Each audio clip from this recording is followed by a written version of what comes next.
نحمده ونصلي ونسلم على رسوله الكريم أما بعد فأعوذ بالله من الشيطان الرجيم بسم الله الرحمن الرحيم وما أعجلك عن قومك يا موسى قال هم أولئك على أثري وعجلت إليك ربي لترضى قال فإنا قد فتنا قومك من بعدك وأضلهم السامري فرجع موسى إلى قومه غضبان أسفا قال يا قوم ألم يعدكم ربكم وعدا حسنا أفطال عليكم العهد أم أردتم أن يحل عليكم غضب من ربكم فأخلفتم موعدي قالوا ما أخلفنا موعدك بملكنا ولكننا حملنا أوزارا من زينة القوم فكذفناها فكذلك ألقى السامري فأخرج لهم عجلا جسدا له خوار فقالوا هذا إلهكم وإله موسى فنسي أفلا يرون أن لا يرجع إليهم قولا ولا يملك لهم ضرا ولا نفعا صدق اللہ العظیم۔ گزشتہ درس میں حضرت موسیٰ علیہ السلام کا اپنی قوم کو لے کر مصر سے نکلنے کا تذکرہ تھا کہ کس طریقے سے اللہ نے بنی اسرائیل کو حضرت موسیٰ علیہ السلام کے ذریعے سے فرعونیوں کے مظالم سے آزادی اور نجات عطا فرمائی اور فرعونیوں کو اپنے لشکروں سمیت بحر کلثم میں غرق کر دیا۔ اب بنی اسرائیل جب آزادی حاصل کر لیتے ہیں تو انہیں ضرورت ہے ایک قانون دستور العمل کی جس کے تحت وہ زندگی گزارے۔ اس کے لیے انہوں نے حضرت موسیٰ علیہ السلام سے مطالبہ کیا کہ ہمارے لیے کوئی قانون، کوئی کتاب، کوئی ہدایت، کوئی تعلیم ہونی چاہیے جس کی روشنی میں ہم زندگی گزاریں، آپس کے معاملات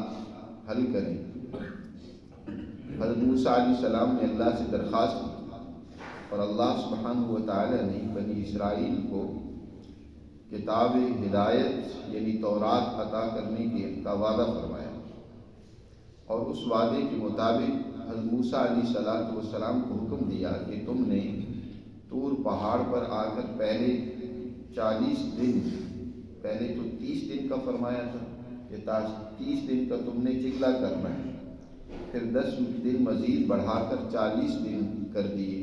اور اس طریقے سے 40 دن مسلسل اللہ کے حضور رہ کر اس کی عبادت بندگی اور اپنے اندر اللہ کے انوارات و تجلیات جمع کرنے کے نتیجے میں موسیٰ علیہ السلام اس قابل ہو گئے کہ اللہ کی طرف سے ان کو وہ نور، وہ ہدایت، وہ کتاب جس کو کتاب تورات کہا جاتا ہے عطا کی جائے۔ حضرت موسیٰ علیہ السلام اللہ کے حضور تورات لینے کے لیے گئے اور پیچھے قوم، ان میں ایک نیا سامری پیدا ہو گیا اور اس نے قوم کو گمراہی اور ضلالت میں مبتلا کر دیا۔ قرآن مجید نے اس کا تذکرہ کیا ہے۔ یہاں پر اللہ تعالیٰ نے جب موسیٰ علیہ السلام کی حضور، حضرت موسیٰ علیہ السلام اللہ تعالیٰ کے حضور پہنچے تو اللہ تعالیٰ نے حضرت موسیٰ علیہ السلام سے پوچھا وما اعجلک عن قومک یا موسیٰ، کس بات نے آپ کو جلدی پر ابھارا کہ آپ اپنی قوم کو پیچھے چھوڑ کر چلے آئے یہاں اے موسیٰ؟ اللہ نے وعدہ کیا تھا تورات عطا کرنے کا، وقت ابھی متعین نہیں تھا۔ حضرت موسیٰ علیہ السلام پہلے ہی تیار ہو کر، کیونکہ بڑے ہی اللہ کے حضور پہنچنے کی، اللہ کے حضور حاضری کی اور اللہ کی محبت اور شوق اور عشق کا ایک جذبہ تھا، جلدی پہنچ گئے، وقت سے بھی پہلے پہنچ گئے۔ تو اللہ نے پوچھا موسیٰ جلدی کیوں آ گئے؟ اور تمہاری قوم پیچھے ہے، اس کی نگہداشت، اس کی رہنمائی، اس کی نگرانی اور تربیت تو تمہاری ذمہ داری تھی، تم ان کو چھوڑ کر یہاں آ گئے ہمارے پاس طور پہاڑ پر۔ حضرت موسیٰ علیہ السلام نے عرض کی قال هم أولئك على أثري وعجلت إليك ربي لترضى، اے اللہ میری قوم مجھ سے کوئی زیادہ دور نہیں ہے، قریبی ہے، اور اعلیٰ اثری، اور وہ میرے نقش قدم پر چل رہی ہے، میں ان کو اچھی طرح ہدایت اور رہنمائی دے کر آئے ہیں اور اپنا نائب اور خلیفہ ہارون کو بنا کر آئے ہیں۔ وہ میرے نقش قدم پر ہی وہ کام کر رہی ہے۔ وَعَجِلْتُ إِلَيْكَ رَبِّي لِتَرْضَىٰ، اور میں آپ کی حضور اس لیے جلدی آ گیا ہوں تاکہ آپ مجھ سے راضی ہو جائیں کہ میرے بندے نے میری ملاقات میں جلدی کی اور میرے دربار میں حاضر ہونے میں سستی کا مظاہرہ نہیں کیا، تو میں تیری رضا اور خوشنودی چاہتا تھا، اس لیے میں جلدی آ گیا۔ اللہ نے ارشاد فرمایا قال فإنا قد فتنا قومك من بعدك وأضلهم السامري، کہ بے شک ہم نے تیری قوم کی استقامت کی آزمائش کی کہ ان کے اندر کتنی استقامت پیدا ہو چکی ہے، ہم نے اس حوالے سے ان کی آزمائش کی تیرے وہاں سے آنے کے بعد۔ وَأَضَلَّهُمُ السَّامِرِي، اور ان میں سامری جو ہے منافق آدمی، اس نے ان کو گمراہی میں مبتلا کر دیا۔ تیری قوم کی استقامت تو رہی نہیں ہے، تم بڑے مطمئن ہو کہہ رہے ہو کہ وہ میرے نقش قدم پر ہے، وہ آپ کے نقش قدم پر نہیں رہی، وہ گمراہی میں مبتلا ہو چکی۔ جب لیڈر کسی قوم میں نہیں ہوتے تو پھر قومیں بے یار و مددگار ہو جاتی ہیں، اور کوئی بھی صابری جیسا منافق اٹھتا ہے اور وہ قوم کو کسی دوسری طرف لے جاتا ہے۔ تو اسی طرح تم تو وہاں سے آ گئے ہو اور صابری نے آپ کی قوم کو گمراہی میں مبتلا کر دیا۔ موسیٰ علیہ السلام اللہ کے حضور جو انہوں نے وقت وہاں گزارنا تھا، 40 دن وہاں گزارے اور اللہ کی طرف سے تورات ملی، وہ الواح اور تختیاں لیں جن کے اوپر تورات لکھی ہوئی تھی۔ دوسری جگہ پر تفصیل سے واقعہ آتا ہے کہ موسیٰ علیہ السلام انتہائی غضبناک اور افسوس کے ساتھ ان تختیوں کو لے کر آئے، اور جب قوم کے پاس پہنچے اور دیکھا کہ واقعی وہ تو گمراہی میں مبتلا ہو چکی ہے، ایک بچڑے کو خدا بنا کر اس کی پوجا پاٹ میں لگی ہوئی ہے، تو موسیٰ علیہ السلام کے غصے کی انتہا نہیں، تختیوں کو بھی ایک طرف رکھا اور فوراً قوم کو ڈانٹنا شروع کر دیا۔ بھائی کی داڑھی پکڑ لی، ان کو تنبیہ کی کہ یہ تم نے کیا کیا، میں نے تمہیں پیچھے ان کی نگرانی کے لیے مقرر کیا تھا اور تم نے بھی ان کو نہیں سمجھایا۔ قرآن نے اس کا یہاں تذکرہ کیا، فرمایا فرجع موسیٰ الی قومہ غضبان اسفا، موسیٰ علیہ السلام اپنی قوم کی طرف واپس لوٹے غضبان اسفا، انتہائی خشمناک ہو کر، افسوس کرتے ہوئے، غصے کی حالت میں، اور آتی کا قال یا قوم الم یعدکم ربکم وعدا حسنا، کیا تم سے تمہارے رب نے ایک اچھا وعدہ نہیں کیا تھا کہ تمہیں وہ قانون عطا کرے گا، کتاب دے گا، تمہاری رہنمائی کرے گا۔ وعد حسنا سے مراد یہاں تورات دینے کا وعدہ ہے کہ اللہ نے تم سے اس کا وعدہ نہیں کیا تھا کہ تم نے انتظار نہیں کیا۔ افطال علیکم العہد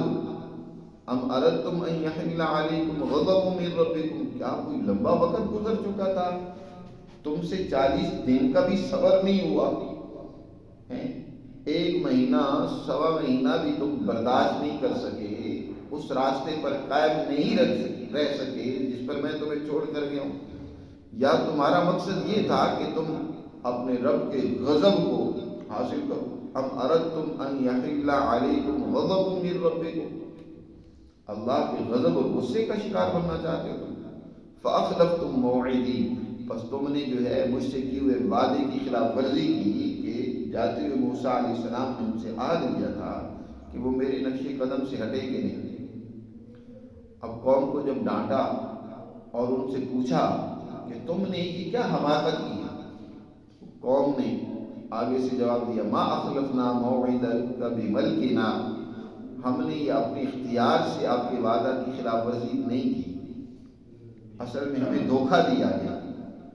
اور اس دھوکے سے ہمیں سیدھے راستے سے ہٹایا گیا۔ جب قوم دھوکہ کھا لیتی ہے، نقصان اٹھا لیتی ہے، تو پھر پچھتانے بیٹھ جاتی ہے کہ ہم سے غلطی ہو۔ تو اب وہ کہتی ہے موسیٰ علیہ السلام سے اپنی غلطی کا اعتراف کرتے ہوئے کہ ما اخلفنا موعدک بملکنا، ہم نے اپنے اختیار سے یہ کام نہیں کیا، اصل بات یہ ہے کہ وَلَكِنَّا حُمِّلْنَا أَوْزَارًا مِّن زِينَةِ الْقَوْمِ، ہمارے پاس مصری قوم کے زیب و زینت کی جو چیزیں تھی، جو بوجھ تھا، جو زیور تھا، وہ ہم نے اٹھایا ہوا تھا، ہمارے پاس تھا، ہم نے فَقَذَفْنَهَا اس کو پھینک دیا، ڈال دیا، فَكَذَلِكَ ہم نے تو اس کو پھینک دیا، اور اس طریقے سے اس کو جمع کر کے القى السامری، سامری نے اس کو آگ میں ڈالا اور اس کو گلا کر ایک بچڑے کی سی شکل بنائی، سونے کا ایک بچڑا بنا دیا القى السامری، اور اس کی ڈیزائننگ ایسی کی، اس کو بنایا اس انداز سے کہ پہاڑ کے رخ پر جب اس کو رکھا اور ادھر سے ہوا نے تیزی سے جب ہوا چلتی اور اس کے اندر سے کراش کرتی تو اندر سے آواز آتی، بھاں بھاں کی آواز۔ یہ بالکل ایسی ہے نا جیسے آج کل کھلونے ہیں، ان کھلونوں کے اندر سے آواز آتی ہے جب ہوا کی کراشنگ ہوتی ہے، مختلف آوازیں آتی ہیں، جس طرح کا کھلونا بنایا جائے۔ تو وہ بچڑے کی شکل کا بنایا اور اس کے اندر کچھ ایسی اس نے آواز کا، ہوا کا، کراشنگ کا سلسلہ رکھا کہ جب وہ ہوا وہاں سے گزرتی ہے یا اس میں پھونک مارتا ہوگا تو اس کے نتیجے میں بھاں بھاں کی بچڑے کی سی آواز آتی، کیونکہ سامری یہ مصری عبادت گاہوں میں اکثر رہا کرتا تھا، اور وہاں اس طرح کی چیزوں کو یہ جانتا تھا۔ مصری بھی لوگ جب وہ بت بناتے تھے تو قوم کو گمراہ کرنے کے لیے اس طرح کی حرکتیں کرتے تھے، تو یہ بڑا فنکار آدمی تھا، تو اس نے اس طریقے سے کیا کیا۔ اب یہاں قرآن مجید نے ایک بات تو یہ کہی کہ وہ یعنی موسیٰ علیہ السلام کی قوم وہ کہتی ہے کہ ملنا اوزار من زینت القوم، قوم کے زیب و زینت، قوم سے مراد یہاں قوم مصریین یا قبطیین، قبطی قوم کے جو زیور تھے ان کا بوجھ ہمارے پاس تھا۔ اب یہ قبطی قوم کے زیور بنی اسرائیل کے پاس کہاں سے آئے، اس کے بارے میں مختلف روایات ہیں، کچھ تو وہ ہے جو اسرائیلی روایات ہیں اور تورات میں درج ہیں، لیکن ان کو سامنے رکھا جائے تو عجیب و غریب اللہ کے بارے میں ایک انسان کا وہم ہونے لگ پڑتا ہے کہ الیاذ باللہ اللہ کی ذات بھی اپنے بندوں کو دھوکہ دہی کی جو ہے وہ تعلیم دیتی ہے۔ تورات میں لکھا ہے کہ اللہ تعالیٰ نے موسیٰ علیہ السلام کو فرمایا تھا وہاں مصر سے نکلنے سے پہلے کہ اپنی قوم کو کہیں کہ پڑوسنوں سے اور جو قبطی ہیں ان کی خواتین سے زیور مانگ کر لیں، اس طریقے سے وہ زیور لے کر راتوں رات یہ نکل لیں۔ گویا اللہ نے تعلیم فرمائی کہ ان کا دھوکے سے مال لے لیں اور پھر یہاں سے جب نکل جائیں گے تو زیور ان کے قبضے میں آ جائے گا۔ اللہ ایسے کام کی کبھی ہدایت نہیں کر سکتا کہ کسی کے مال کو آپ دھوکے سے لے لیں کہ ہمیں دے دیں عالیتاً اور آپ بعد میں اس کو اڑا لیں۔ قرآن نے دوسری جگہ پر بنی اسرائیل ہی کی اس بات کو ذکر کیا کہ یہ بنی اسرائیل جو ہے کیا کرتے ہیں، امیین یعنی وہ لوگ جو اہل کتاب نہیں ہیں ان کی چیزوں کو لے کر کہتے ہیں کہ ان کی چیزیں لینے اور کھانے میں ہم پر کوئی الزام نہیں ہے، لیسا علینا بالامیین سبیل وَيَقُولُونَ عَلَى اللَّهِ الْكَذِبَ وَهُمْ يَعْلَمُونَ، یہ اللہ پر صریح جھوٹ بولتے ہیں۔ اللہ نے کسی جاہل، کسی کافر، کسی غیر اہل کتاب کے مال کو بھی کھانے کی اجازت قطعاً نہیں دی ہے، کسی کا، چاہے وہ قبطی کافر تھے، غیر اہل کتاب تھے، ظالم تھے، لیکن ان کا مال لینا غلط طریقے سے، دھوکے سے، اللہ نے اس کی کبھی اجازت نہیں دی۔ تو اس طرح کی باتیں تورات میں جو درج ہیں ان سے پڑھ کر بجائے اللہ کی عظمت اور اس کی اہمیت پیدا ہونے کے الٹا انسان اللہ سے بدظن ہونے لگ پڑتا ہے کہ شاید اللہ بھی اس طرح کی دھوکہ دہی کی تعلیم دیتا ہے۔ تو تورات میں یہ جو چیزیں شامل کی گئی ہیں یہ در حقیقت ان کی ان علماء سوء کے اپنے کرتوت تھے جس کو انہوں نے تورات بنا کر جہاں مطلب اور خود غرضی ہوتی تھی، اپنا مفاد ہوتا تھا، وہاں اس کو کتاب بنا کر عوام کے سامنے پیش کر دیتے۔ اسی کو قرآن نے کہا نا کہ انہوں نے اللہ کی کتابوں میں بھی تحریف کی، یحرفون الکلم عن مواضعہ، اللہ کے کلمات کو بدل دیتے تھے، اللہ کی تعلیم کچھ ہوتی تھی اس کو کچھ سے کچھ بنا دیتے تھے۔ اصل میں یہ زیور ان کے پاس جو تھے ان کے اپنے ہی تھے۔ مصر میں جب رہتے تھے اسرائیلیوں کے ہاں زیور پہننے کا رواج نہیں تھا، لیکن مصر میں مسلسل رہنے کی وجہ سے مصری عادات تہذیب ان میں سرایت کر گئی، کیونکہ جو غالب قوم ہوتی ہے مغلوب قوم اس غالب قوم کی تہذیب کو اپنا لیتی ہے، ان کا رہن سہن، ان کا طریقہ کار، ان کی زندگی وہ بھی اختیار کر لیتی ہے۔ جیسے یہاں ہندوستانی اس خطے کے رہنے والے، بر عظیم پاک و ہند کے رہنے والے جو لوگ تھے ان کے اپنے رسم و رواج تھے، اپنے طریقے کے مطابق شادی بیاہ دیگر تمام معاملات، یہ ایک اسلامی تہذیب ہے، مسلمان اس کو اپناتے ہیں۔ لیکن ہوا یہ کہ یہاں جب برطانوی سامراج یہاں غالب آیا اور اس نے اپنے اس غلبے کے نتیجے میں یہاں کی قوموں کے رسم و رواج کو بدل کر رکھ دیا، اور اب تو آپ دیکھ رہے ہیں کہ پاکستانی تہذیب اور تمدن میں بہت زیادہ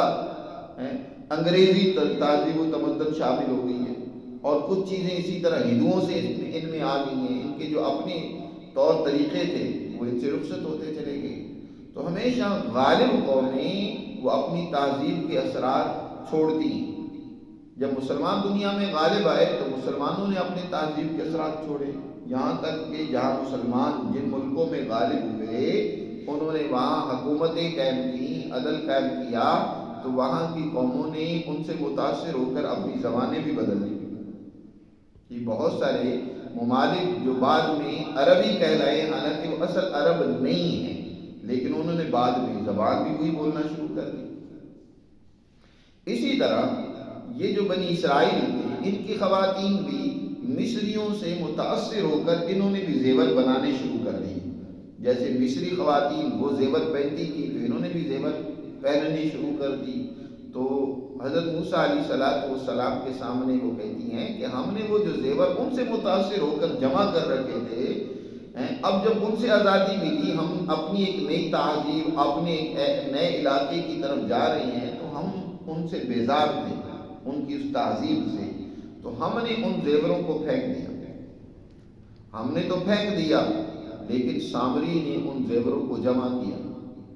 اور یہ پھینکوایا بھی گیا۔ بعض روایات سے پتہ چلتا ہے کہ سامری نے جب موسیٰ علیہ السلام 1 مہینے کا کہہ کر گئے تھے، اور شروع میں تو یہی تھا کہ موسیٰ علیہ السلام 1 مہینے کا اعتکاف کریں گے، بعد میں اللہ نے 10 دنوں کا مزید اضافہ کیا، 40 دن۔ تو جب موسیٰ علیہ السلام واپس لوٹ کر نہیں آئے تو بنی اسرائیل میں ایک بے چینی پیدا ہوئی کہ ہمارے پیغمبر اور رہنما کدھر گئے، ہمارے لیڈر آئے نہیں ابھی تک، کوئی ان کے ساتھ حادثہ پیش نہ ہو گیا ہو۔ تو اس منافق سامری نے بنی اسرائیل کو کہا کہ دیکھو موسیٰ علیہ السلام تب آئیں گے جب تم یہ زیور جو ہے نا، جو تمہاری خواتین نے پہن رکھی ہیں، یہ ان کو قربان کر دیں، ان کو پھینک دیں، تو پھر موسیٰ علیہ السلام آئیں گے۔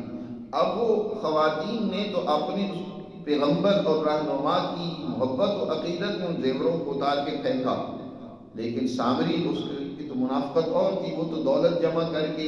ایک نئی کوئی تماشا کرنا چاہتا تھا۔ چنانچہ سامری نے ان تمام زیوروں کو اکٹھا کیا، فَكَذَلِكَ، اس طریقے سے وہ زیور اس نے اکٹھے کر لیے، اور پھر اکٹھا کر کے ان کو القى السامری، اس نے ان کو آگ کے اندر ڈالا۔ القا بمانے القا فی النار، آگ میں ڈال کر ان کو پگھلایا، اور پگھلا کر ایک بچڑی کی شکل بنا دی، القى السامری، فأخرج لهم عجلا جسدا، ان کے لیے اس نے ایک عجلا جسد، ایک بے جان بچڑے کی، عجل کہتے ہیں بچڑا، یہ جو گائے کا بچہ ہوتا ہے، تو ایک چھوٹا سا گائے کا بچہ اس نے میمنہ بنایا ہے، لیکن جسد محض بے روح ایک جسم ہے، لو خوار، اور اس کے اندر سے ایک آواز نکلتی ہے، بابا کی آواز نکلتی ہے جب اس کو ہوا کے رخ پر رکھا جاتا ہے، اور وہ پھر قوم کو کہتا ہے کہ دیکھو موسیٰ علیہ السلام تو بھول گئے ہیں، خدا کی تلاش میں کہاں چلے گئے ہیں نامعلوم، اصل تو خدا تمہارا یہی ہے۔ کہنے لگا فَقَالُوا هَذَا إِلَٰهُكُمْ وَإِلَٰهُ مُوسَىٰ فَنَسِيَ، اور کچھ اس نے اپنے حمیتی بھی بنا لیے تھے، اپنے ہم خیال لوگ بنا لیے تھے، وہ سارے مل کے کہنے لگے یہی تمہارا خدا ہے۔ باقی بنی اسرائیل کو کہنے لگے الہکم و الہ موسیٰ، موسیٰ علیہ السلام کا بھی یہی خدا ہے۔ فنسیا، اور موسیٰ علیہ السلام تو بھول گئے، پتنے کی بھول بھلیوں میں وہ چلے گئے۔ افلا یرون، اللہ تعالیٰ ارشاد فرما رہا ہے کیا وہ اس میں ذرا غور و فکر سے کام نہیں لیتے